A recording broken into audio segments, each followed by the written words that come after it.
kiddos, welcome back to my channel. Today we are going to be talking a little bit more about the IVF process, which is in vitro fertilization.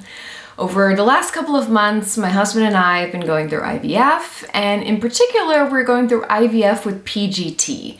And I think when you say IVF, a lot of people generally understand what that means. You know, they take the eggs, they fertilize them, and then at some point they put the embryo back in, which hopefully results in a pregnancy.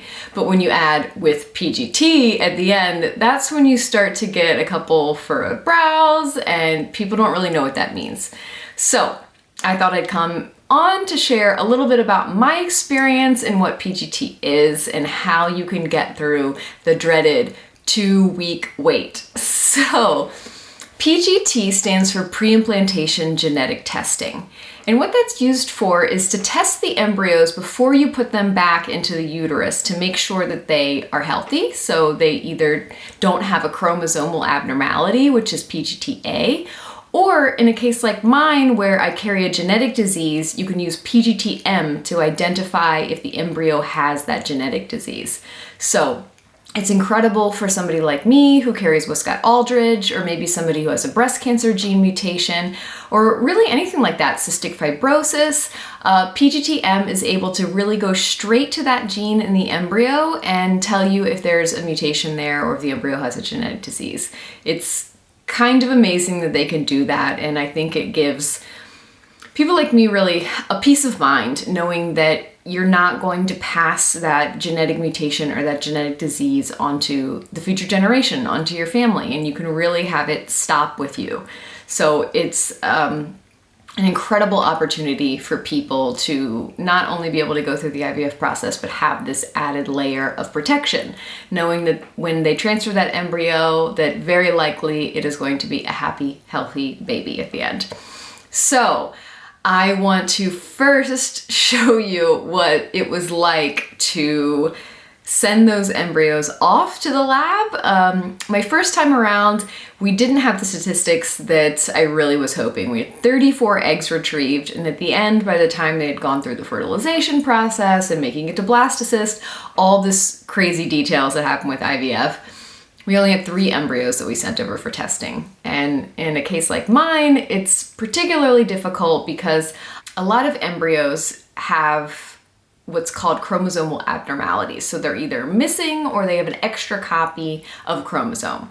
And when that happens, it's very likely going to result in a terminated pregnancy. And on my case, I carry this genetic disease, and it's an X-linked recessive trait, so 50% of my female embryos are going to be carriers like me, and 50% of my male embryos are going to be affected by this disease. So this doesn't leave me with very good odds at the end, so when I had to send over 3 to Igenomix, which is the lab we decided to go with, I didn't really have high hopes because the likelihood that I had really any embryos that were healthy, chromosomally normal, and didn't carry the disease was kind of slim to none.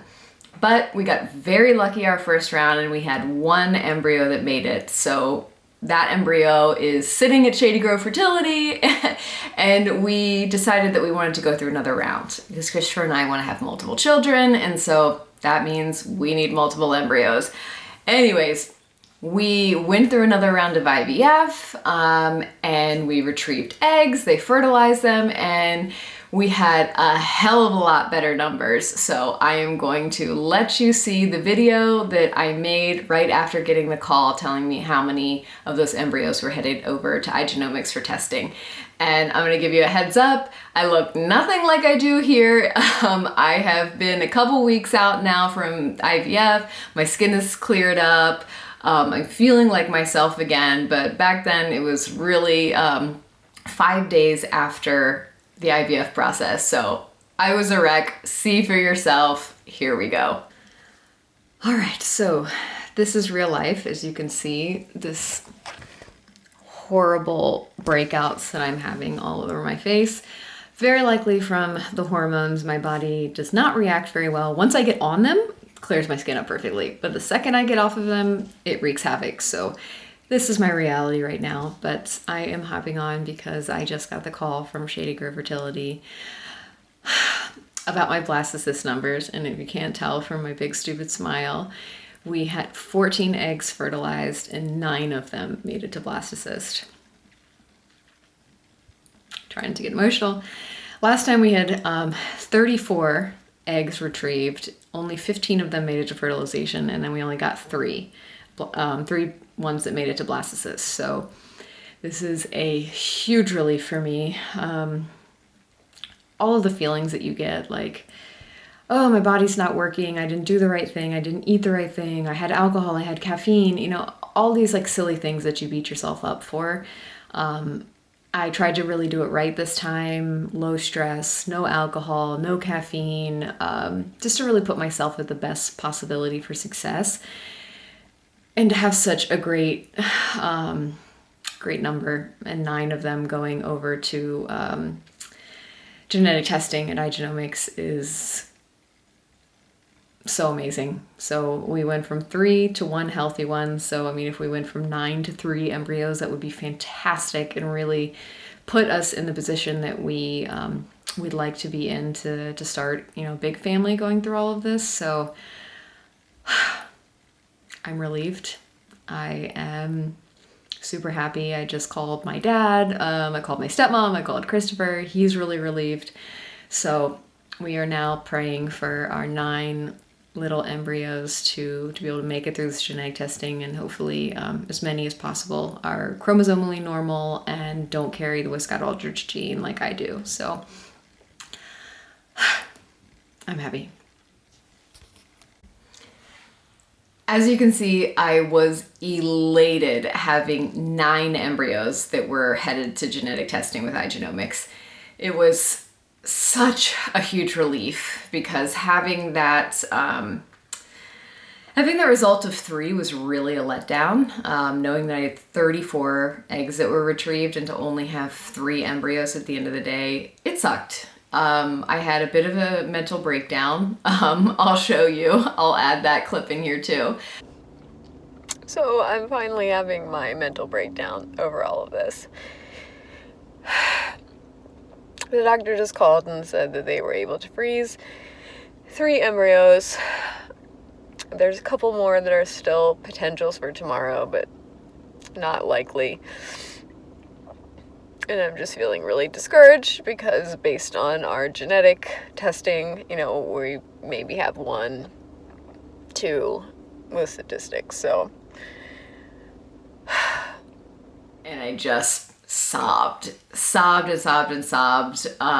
face down, really, in a Chick-fil-A bag, because it just, you know, I had this fantasy dream of the IVF process being so easy for me because I don't have quote unquote infertility problems. I was doing this to eliminate a genetic disease.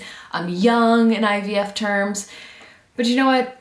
At the end of the day, you can't play God in these scenarios, and you just have to see what you get. And obviously you can alter your protocol as time goes on, but it is something that you just got to kind of see how your body works and how the process comes along. So I learned that the hard way the first time around, but we had 9 embryos headed off to Igenomix, and I was just thrilled. So after that, I was dealing with what they call the 2-week wait. And the 2-week wait is exactly that. You have to wait for at least 2 weeks after you send those embryos off to the lab to get your result. So stay tuned for my next video, which is my 5 best tips for getting through the 2-week wait. And I will also let you in on a little secret about how my situation wasn't exactly 2 weeks. If you like this video, make sure to subscribe and turn on that notification bell so that you are reminded when we have our next video, 5 tips for dealing with the 2-week wait.